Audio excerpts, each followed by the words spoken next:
안녕하십니까. 반갑습니다.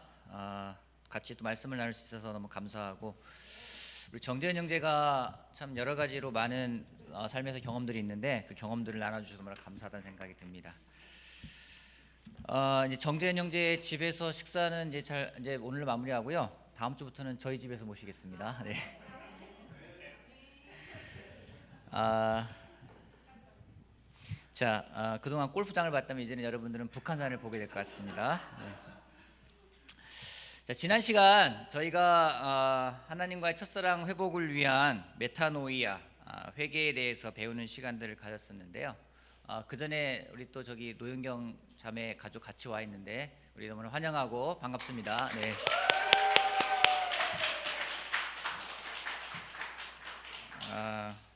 지난주에 나눴던 것은 회개라는 것이 단지 어떤 후회하고 그것을 고쳐나가는 것을 넘어서 마음의 변화라는 것을 저희가 같이 배우는 시간을 가졌습니다. 그래서 오늘은 그 연속선상에서 좀 같이 보는 시간을 가지려고 할 텐데요. 앞에 있는 이 사진은 지난주 속초에 가가지고 대학원 졸업여행 때 가서 찍은 사진입니다. 그래서 오늘은 회개, 메타노이아라는 부분에 있어서 성경에 나타난 회개의 모습을 보면서 좀 한번 우리가 회개가 무엇인지 다시 생각하는 시간을 가졌으면 좋겠습니다. 지난주에 배웠던 것은 지금까지 나의 삶을 주관했던 관점을 완전히 바꾸는 것, 완전히 변화되는 것, 그것이 회개라는 부분들을 같이 이야기를 했는데, 오늘은 성경에서 나타난 회개의 모습을 보여준 인물을 통해서 어떻게 하는 것이 진정한 회개인지를 같이 배워보는 시간을 갖도록 하겠습니다. 우리 누가복음 15장 말씀 같이 보도록 할까요? 누가복음 15장 말씀을 같이 볼 텐데요. 오늘 같이 나눌 말씀은 성경을 잘 모르는 사람도 알고 있는 돌아온 탕자 이야기가 되겠습니다. 이 비유는 둘째 아들의 모습이 어떻게 회개하는지를 예수님 말씀하시면서 정말 천국이 어떤 사람들의 것인지를 잘 표현하는 그런 비유라고 생각을 합니다. 그래서 오늘 이 말씀을 가지고 볼 텐데요. 먼저 15장 11절부터 16절까지 같이 여러분과 제가 한 절씩 교도가도록 하겠습니다. 제가 먼저 읽겠습니다. 예수께서 말씀하셨다. 어떤 사람에게 아들이 둘 있는데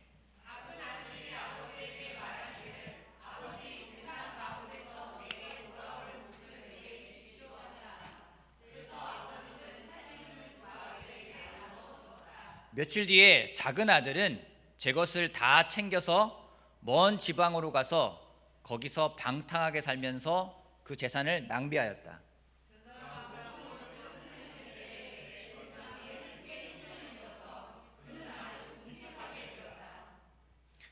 그래서 그는 그 지방의 주민 가운데 한 사람을 찾아가서 몸을 의탁하였다. 그 사람은 그를 들로 보내서 돼지를 치게 하였다.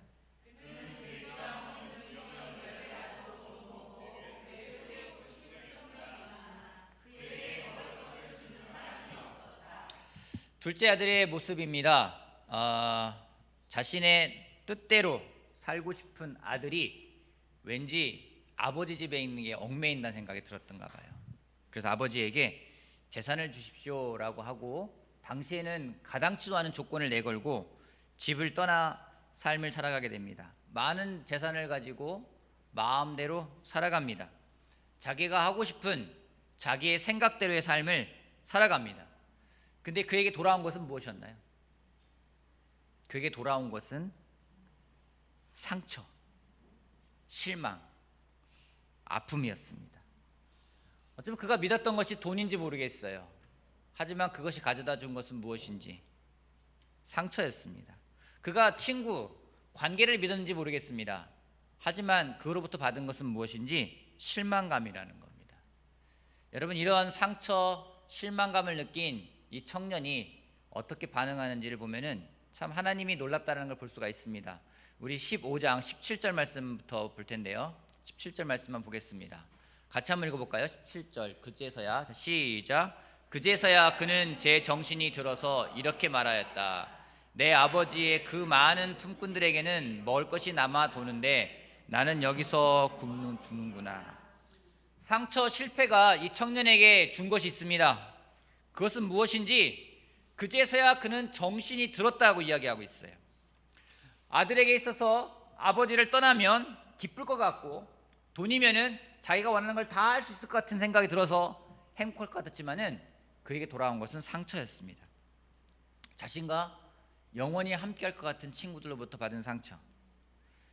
그가 받은 상처가 아픔이지만 그에게는 그 상처라는 것이 무엇인가를 깨달을 수 있는 그런 시간이 되었습니다. 우리가 한 가지 알 수 있는 게 뭔지 아십니까?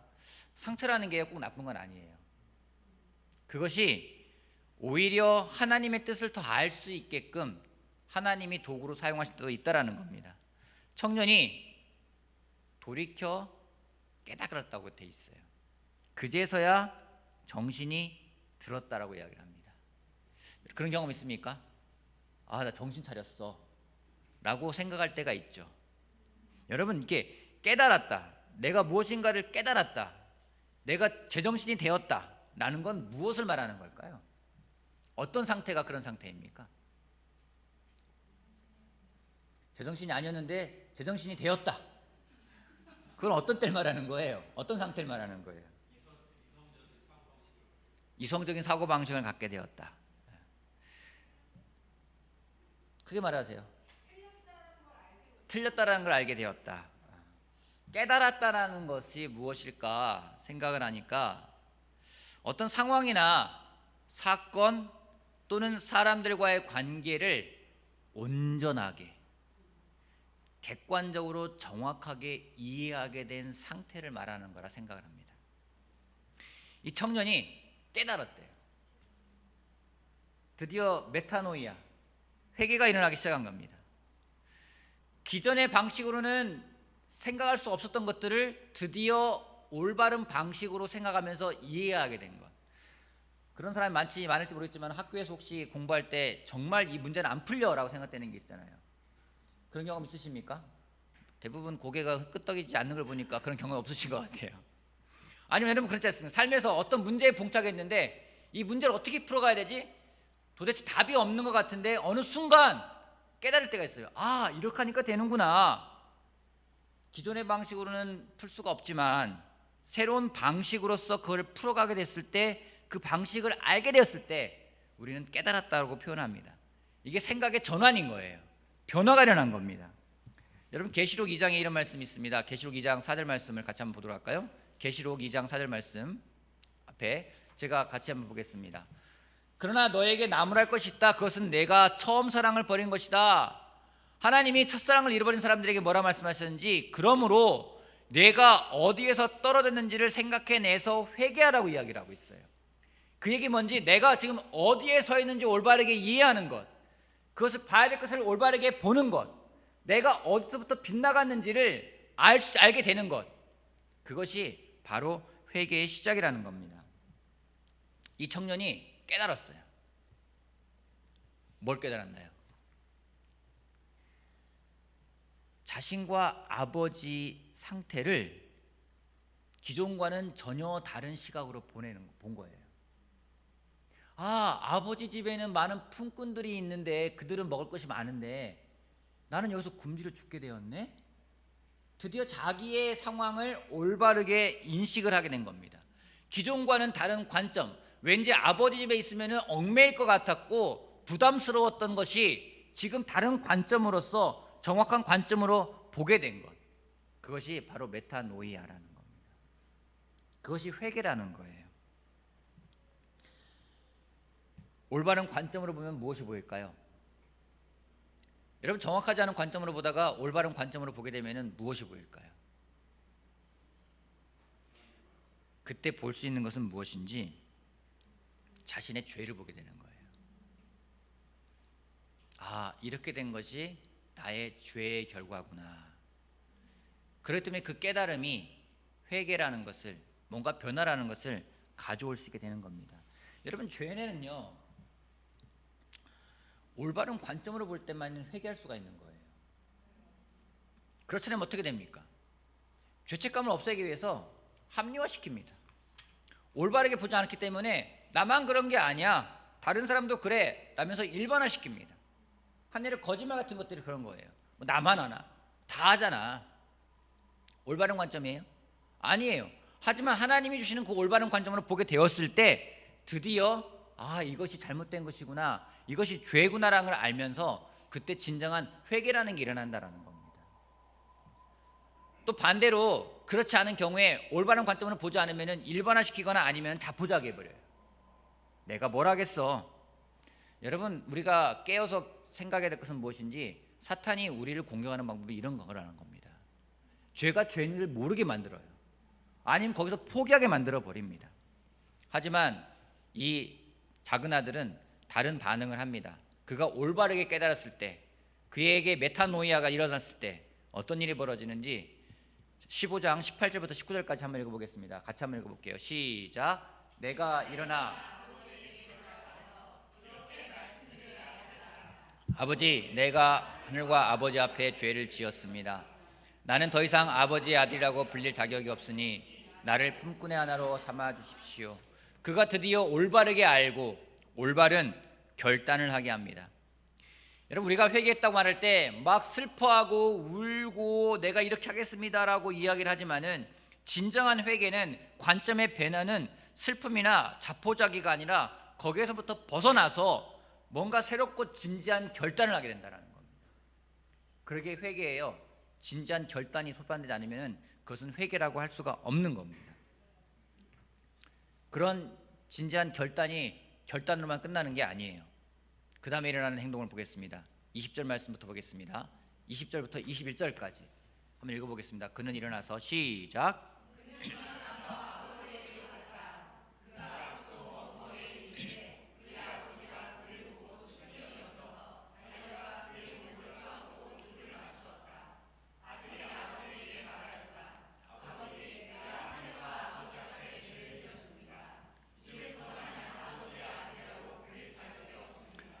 그가 드디어 깨닫고 결정을 하고 그리고 움직입니다.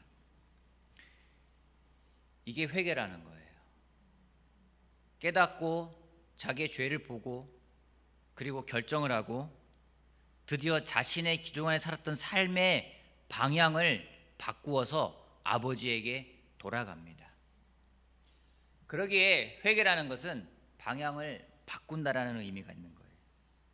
그 방향이 이쪽으로 가던 걸 저쪽으로 바꾸는 것이 아니라 하나님으로부터 벗어났던 방향을 하나님에게 향해서 나아가는 겁니다.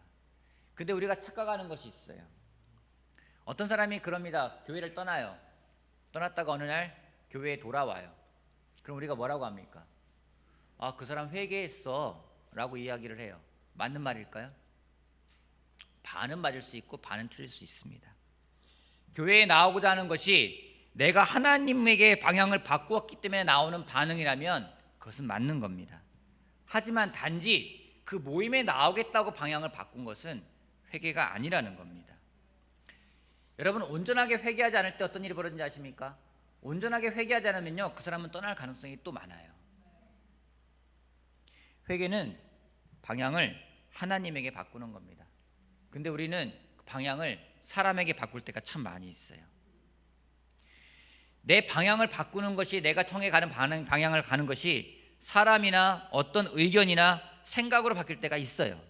그것은 회개가 아닙니다. 하나님에게 방향을 바꾸는 겁니다. 여러분, 하나님을 향해 나아간다, 하나님의 향해 방향을 바꾼다라는 것은 무엇일까요? 그것은 하나님 외에, 다른 하나님 말씀 외에 다른 무엇인가가 나를 조종하지 않는다라는 겁니다. 한번 생각해 보세요. 오늘 여러분을 조종하는 것이 무엇입니까? 여러분의 삶을 조종하는 것이 무엇입니까? 하나님 말씀 외에 우리를 조종하는 것들이 많이 있어요. 가장 많은 게 뭔지 아십니까? 바로 사람이에요. 사람. 여러분이 특별히 의지하거나 여러분이 좋다고 생각하는 사람 말이 있으면요, 그 말이 나를 조종하게 됩니다. 때로는 목사이기에 성숙하니까 영적인 사람이라 생각하기 때문에 그 사람이 하는 말이 그냥 나를 조종할 때가 있어요. 여러분, 그건 하나님을 향해 가는 말이 아니에요. 그러게 제가 누누이 여러분에게 말씀드리는 겁니다. 존경할 수 있고 존중해 줄 수 있지만은 하나님 말씀에 계속 비춰봐야 돼요. 그 사람이 하는 말이 맞는지 틀린지, 올바르게 하나님을 향해 나아가고 있는지 하나님 말씀을 향해서 우리가 나아가기 위해선 하나님 말씀에 비춰봐야 됩니다. 돈이 나를 또 조종할 수도 있어요. 그렇지 않습니까? 세상에서 먹고 살기 위해서 필요한 것들입니다. 쉽지 않죠. 우리가 돈을 지배해야 되는데 돈이 나를 지배할 때가 참 많아요. 여러분, 우리가 정말 지배당해야 되고 우리가 나아가야 될 방향을 잊어버린다면 우리는 엄한 방향으로 갈 수밖에 없습니다. 오늘 여러분, 무엇이 여러분의 방향을 정하게끔 하고 있고 무엇이 여러분이 그곳으로 나아가게끔 하는지 다시 한번 생각해 보는 시간을 갖길 바라겠습니다. 여러분, 아들이 했던 말 다시 한번 볼까요? 그는 일어나서 아버지에게로 갔대요. 그는 일어나서 아버지에게로 갔다. 회개는 말이 있는 것이 아닙니다. 행동으로 나타나는 것입니다. 여러분, 이 아들이 그래 내가 지금 힘드니까 아버지에게 가자, 일시적인 변화가 아니에요. 이게 회개했다는 얘기는 내가 아버지 집에 영원히 거하겠다라는 겁니다. 그러기에 회개는 일시적으로 순간적으로 반응하는 것이 아닙니다.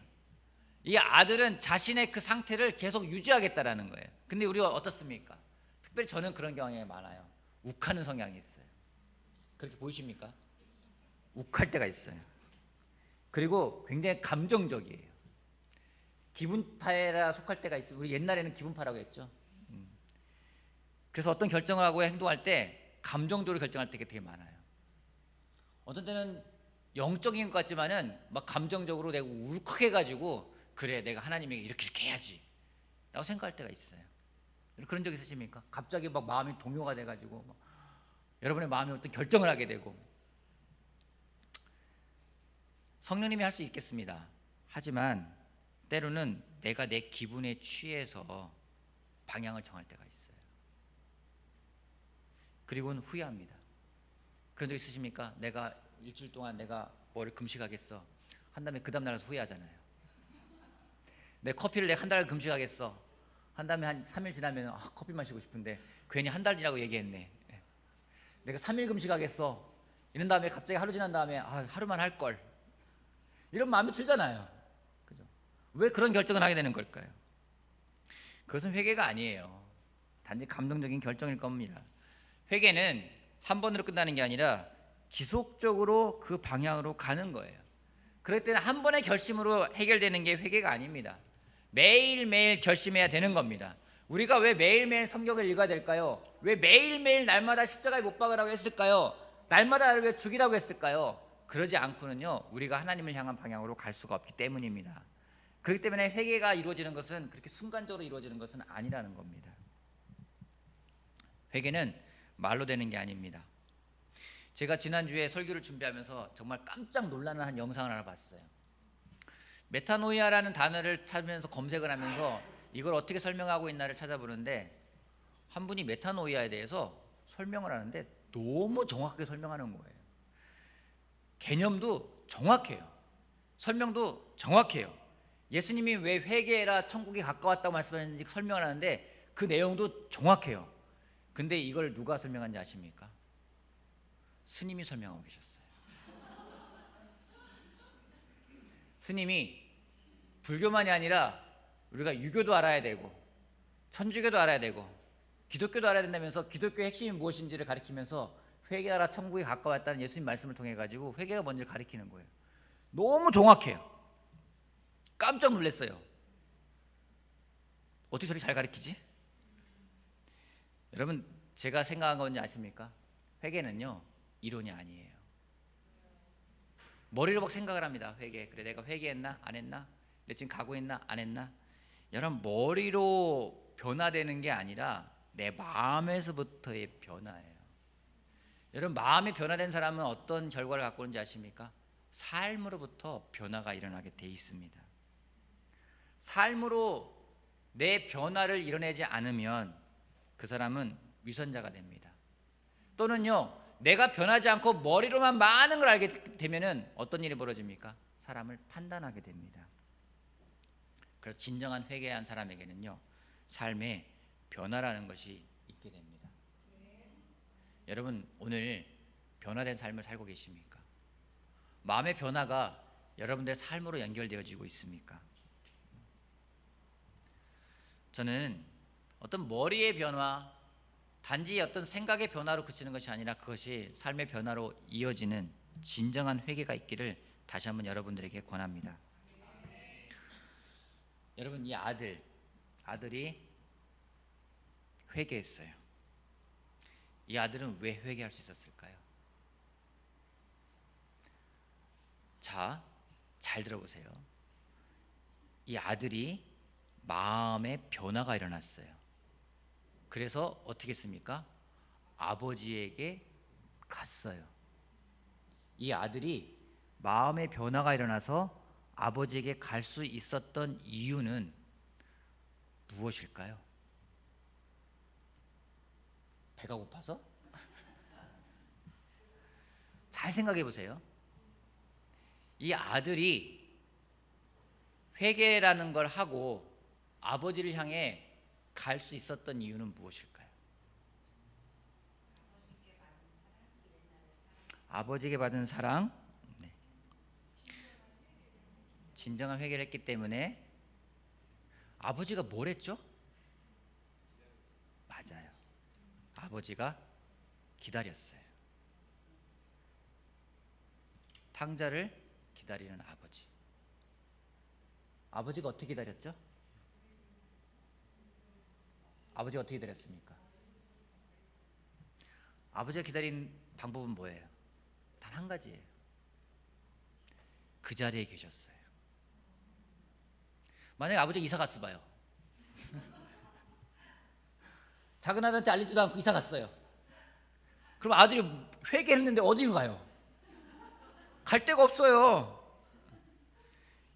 제가 말씀을 준비하면서 놀랐던 건 뭐냐면은, 아들이 회개하고 다시 아버지를 향해 갈 수 있었던 이유가 뭐냐면 아버지가 그 자리에 있기 때문이에요. 아버지가 변하지 않았기 때문인 거예요. 아버지가 신실했기 때문에 그럴 수 있었다는 겁니다. 여러분, 우리가 회개하고 하나님께 나아갈 수 있는 이유가 뭡니까? 하나님이 언제나 그 자리에 계시기 때문이에요. 하나님이 그 자리에서 변하지 않고 기다리시기 때문입니다. 오늘도 하나님은 항상 그 자리에 계십니다. 오늘은 여기 계시고 내일은 저쪽으로 가 계시고 그런 분이 아니라 오늘이나 내일이나 동일하게 항상 그 자리에 계신 하나님이 있기 때문에 우리가 하나님을 향해서 나아갈 수가 있고 진정한 회개가 일어날 수 있다는 겁니다. 여러분, 누군가를 기다려본 적 있으십니까? 기다릴 때 마음이 어떻습니까? 마음에서 많은 변화가 일어나요. 한결같지가 않습니다. 근데 하나님은 우리를 그 자리에서 똑같은 모습으로 똑같은 마음으로 기다리고 계신다는 거죠. 우리가 그걸 뭐라고 부릅니까? 그걸 사랑이라고 불러요. 그 사랑을 느낄 때 비로소 진정한 회개가 우리한테 일어납니다. 오늘 여러분은 어디를 향해 가고 계십니까? 변하지 않고 기다리시는 하나님을 향해 나아가고 계십니까? 아니면 오늘은 이쪽으로 갔다가 내일은 이쪽으로 갔다가 뭔가 방황하면서 찾고 계십니까? 방황한다면 다시 한번 성경 말씀을 통해 하나님을 찾길 바랍니다. 성경을 공부해 보시길 바랍니다. 여러분, 성경 공부는요 교회 초문 사람만 하는 게 아니에요. 우리 모두가 해야 되는 거예요. 하나님을 올바르게 알아야 하나님에게 갈 수 있기 때문입니다. 변하지 않고 기다리시는 하나님에게 가는 진정한 회개가 있길 바라겠습니다. 아멘. 지난주에 제가 이런 질문 드렸습니다. 말씀 마치면서 우리 모두가 회개하면 어떤 일이 벌어질까? 상상해 보세요. 여기는 성원이, 성빈이, 성원이, 재현이부터 해서 여기 한 20여 명 있는 사람들이 다 모두가 회개했어요. 어떤 일이 벌어질까요? 네? 복음을 전하게 될 것 같다. 우리 모두가 회개했어요. 어떤 일이 벌어질까요? 너무 기쁠 것 같아요. 왜요? 왜요? 우리 모두가 회개하면 어떤 일이 벌어질까요? 왜요? 우리 모두가 회개하면은요, 우리는 진짜 하나가 될 수 있어요. 왜요? 같은 방향으로 가기 때문에요. 같은 하나님을 바라보고 가기 때문에요. 그럴 때에 진정한 기쁨이라는 게 있습니다. 하나님에게는 기쁨이 있기 때문에요. 진정한 하나됨이라는 것은 어떤 제도적으로 하나 되는 게 아니에요. 시스템으로 하나 되는 게 아닙니다. 모두가 회개할 때, 매일매일 날마다 회개할 때, 그때 비로소 하나가 되는 겁니다. 부부가 어떻게 하나 될 수 있을까요? 서로 회개해야 돼요. 남편만 회개하고 아내는 회개 안 하고, 아내만 회개하고 남편은 회개 안 하고, 이런 일이 벌어지면 어떤 일이 될까요? 한 사람은 하나님 향해 갈 거고 한 사람은 다른 방향으로 할 겁니다. 그럴 때는 하나가 될 수가 없습니다. 우리 모두 회개를 통해서 진정한 하나가 되는 그 기쁨을 맛보는 우리가 되길 바라겠습니다. 회개하면은요, 하나님 나라가 가까이 온 곳에 두려워하지 않을 거예요. 그것이 기쁨이 될 겁니다. 여러분, 오늘 여러분은 어떤 방향을 향해 나아가고 있습니까? 무엇을 쫓아서 나아가고 있습니까? 내가 어느 방향으로 가는지 모를 수 있어요.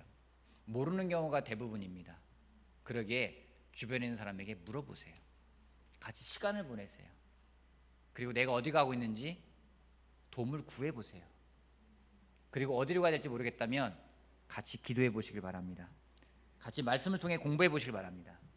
말씀을 통해 서로를 들여다보며 내가 어디로 가야 될지를 알아가는 진정한 삶의 메타노이아, 회개가 있기를 바라겠습니다. 나는 여러분이 마음의 변화, 관점의 변화를 통해서 하나님을 향해 올바르게 나아가면 여러분의 첫사랑이 회복될 거라고 저는 확신합니다. 그 첫사랑의 기쁨을 회복하며 다시 한번 하나님이 주는 그 기쁨의 시간에 함께하길 바라면서 오늘 말씀 마치도록 하겠습니다.